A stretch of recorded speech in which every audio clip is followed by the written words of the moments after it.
नमस्कार दोस्तों, आप सभी को सुनीता सिंह की तरफ से कृष्ण जन्माष्टमी की हार्दिक शुभकामनाएं।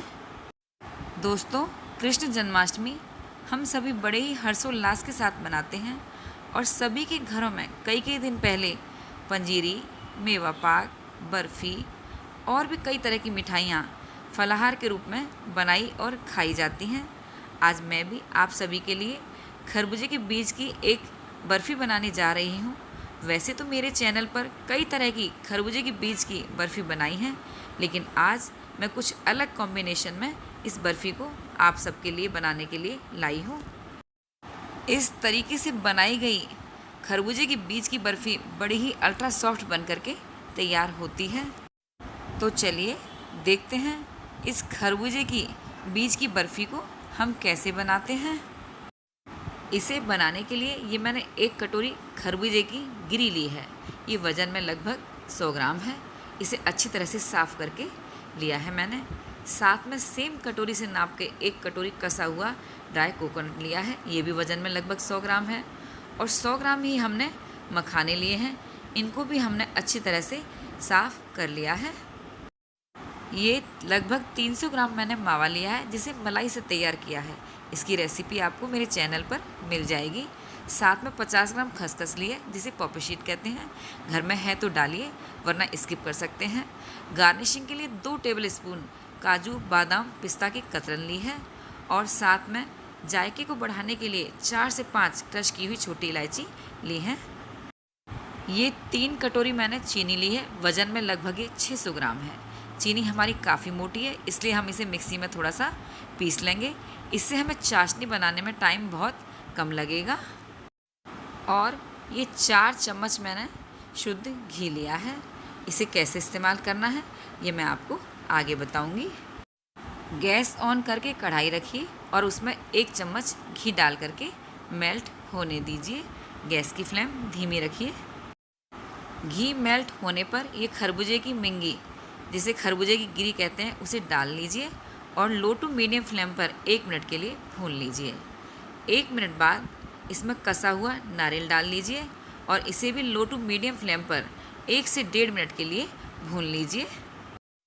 नारियल को हमने 1 से 1.5 मिनट के लिए भून लिया है और अच्छी खुशबू आने लगी है। अब इसमें खसखस डाल दीजिए और लो टू मीडियम फ्लेम पर इसे भी 1 से 1.5 मिनट के लिए भून लीजिए, लेकिन लगातार इसे चलाते रहिए। देखिए, सभी सामग्री अच्छे से भुन चुकी है। बड़ी ही अच्छी खुशबू आ रही है और खरबूजे की बीज की तो चटकने की भी आवाज़ आ रही है। देखिए, सुनिए। बस इसी स्टेज पर गैस की फ्लेम बंद कर दीजिए और सभी सामग्री को एक अलग बर्तन में निकाल लीजिए और ठंडा होने दीजिए। अब कढ़ाई को साफ़ करके 2 चम्मच घी और डाल दीजिए और इसे मेल्ट होने दीजिए। घी मेल्ट होने पर मखाने डाल दीजिए और लगातार चलाते हुए लो टू मीडियम फ्लेम पर क्रिस्पी होने तक रोस्ट कर लीजिए। मखाने को भूनते हुए हमें लगभग 2.5 से 3 मिनट हो गया है। आइए मखाने को चेक करते हैं। देखिए कितना क्रिस्प हो गया है। बस इस स्टेज पर गैस की फ्लेम बंद कर दीजिए और सभी मखाने को अलग बर्तन में निकाल करके ठंडा होने दीजिए। सभी सामग्री ठंडी हो गई है। अब मखाने को मिक्सी में दरदरा पीस लीजिए। देखिए, इस तरह से हमने दरदरा पीस करके तैयार कर लिया है। बस सेम इसी तरीके से जो खरबूजे के बीज हैं, नारियल है और खसखस है भुनी हुई, उसको भी दरदरा पीस करके तैयार कर लेंगे। अब कढ़ाई में पिसी हुई चीनी डालिए। ये 3 कटोरी चीनी है। इसका आधा 1.5 कटोरी पानी डाल लीजिए और धीमी फ्लेम पर लगातार चलाते हुए चीनी को डिजॉल्व होने दीजिए। देखिए, चीनी अच्छी तरह से डिजॉल्व हो गई है। इसमें उबाल आ रहा है। अब कुछ मिनट के लिए और इसी तरह से इसमें उबाल आने दीजिए। लगभग 1.5-2 मिनट बाद ही चाशनी हमारी गाढ़ी हो गई है। एक कटोरी में 1 ड्रॉप डाल करके चेक करके दिखाती हूँ। देखिए, अच्छा लंबा तार बन रहा है। बस हमें चाशनी की यही कंसिस्टेंसी चाहिए। अब मावा डाल दीजिए और लगातार चलाते हुए धीमी फ्लेम पर मावे को चाशनी में अच्छी तरह से मिला लीजिए।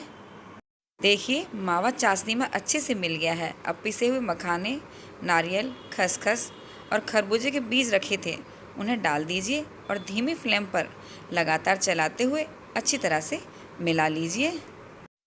सभी सामग्री एकसार हो गई है। अब पिसी हुई इलायची और जो 1 चम्मच शुद्ध घी बचा है उसे भी डाल दीजिए और धीमी फ्लेम पर लगातार चलाते हुए अच्छी तरह से मिला लीजिए। देखिए मिश्रण ने कढ़ाई छोड़ना शुरू कर दिया है। हमने थोड़ा सा मिश्रण एक कटोरी में डालकर ठंडा किया है और उसकी बॉल बनाकर देखते हैं। देखिए ये बॉल अच्छे से बन रही है, चिपक नहीं रही है। इसका मतलब बर्फ़ी हमारी अच्छे से जम करके तैयार होंगी। गैस की फ्लेम अब बंद कर दीजिए और कढ़ाई को नीचे उतार लीजिए। कढ़ाई को गैस से नीचे उतारने के बाद मिश्रण को लगातार इसी तरह से चलाते रहिए जब तक मिश्रण एक डो की फॉर्म में ना आ जाए। कढ़ाई को गैस से नीचे उतारकर हम इस तरह से मिश्रण को गाढ़ा करते हैं तो हमारी बर्फ़ियाँ सॉफ्ट बनती हैं। यदि हम इस मिश्रण को गैस पर लगातार चलाते हुए गाढ़ा करेंगे तो बर्फ़ी हार्ड बनती है। देखिए मिश्रण बिल्कुल हमारी करछी के साथ लिपटकर बिल्कुल डो के फॉर्म में आ गया है। अब घी से ग्रीस की हुई ट्रे में इसे निकाल लीजिए और अच्छी तरह से स्मूथ कर लीजिए। अब ड्राई फ्रूट्स की कतरन इस पर डाल दीजिए और चम्मच से इसे दबा दीजिए। देखिए इस तरीके से, और कुछ घंटे के लिए इसे ठंडा होने के लिए छोड़ दीजिए। हमारा मिश्रण थोड़ा ज़्यादा था, हमने 2 बर्तन में इसे सेट किया है। ठंडा होने पर अब इसे इस तरह से बर्फ़ी की शेप में काट लीजिए और कुछ देर के लिए इसे छोड़ दीजिए। फिर हम बाद में इनकी बर्फ़ियाँ बाहर निकालेंगे। हमने ट्रे को घी से ग्रीस किया है तो ठंडा होने पर घी सेट हो जाता है तो बर्फ़ियाँ निकलते समय टूटती हैं। तो हल्का सा गैस पे कुछ सेकंड्स के लिए इसे नीचे से गर्म कर लीजिए। इससे हमारी सभी बर्फ़ियाँ बड़ी आसानी से बाहर निकल करके आ जाएंगी। देखिए हमने सभी बर्फ़ियों को निकाल करके अलग कर लिया है और कितनी परफेक्ट बन करके तैयार हुई हैं और टूटी भी नहीं हैं। देखिए कितनी शानदार बर्फ़ी बन करके तैयार हुई है। आइए एक बर्फ़ी को तोड़ के दिखाती हूँ। देखिए कितनी शानदार अल्ट्रा सॉफ्ट और मुंह में घुलने वाली बर्फ़ी बन करके तैयार हुई है। तो इस जन्माष्टमी पर आप भी ऐसी ही बर्फ़ी बनाइए और अपना फीडबैक कमेंट सेक्शन में ज़रूर दीजिए। और भी तरह तरह की फलाहारी मिठाई बनाने के लिए आप मेरे चैनल को ज़रूर विजिट कीजिए। रेसिपी से रिलेटेड किसी भी जानकारी के लिए आप मुझे इंस्टाग्राम पर फॉलो कर सकते हैं। मेरी इंस्टा आईडी मेरे चैनल के अबाउट सेक्शन में मिल जाएगी। यदि आपको मेरी रेसिपीज़ अच्छी लगती हैं तो प्लीज़ लाइक, कमेंट, शेयर और सब्सक्राइब ज़रूर कीजिए। बेल आइकन भी प्रेस कर दीजिएगा ताकि मेरी आने वाली सभी नई रेसिपीज़ के नोटिफिकेशंस आपको मिलते रहें। धन्यवाद।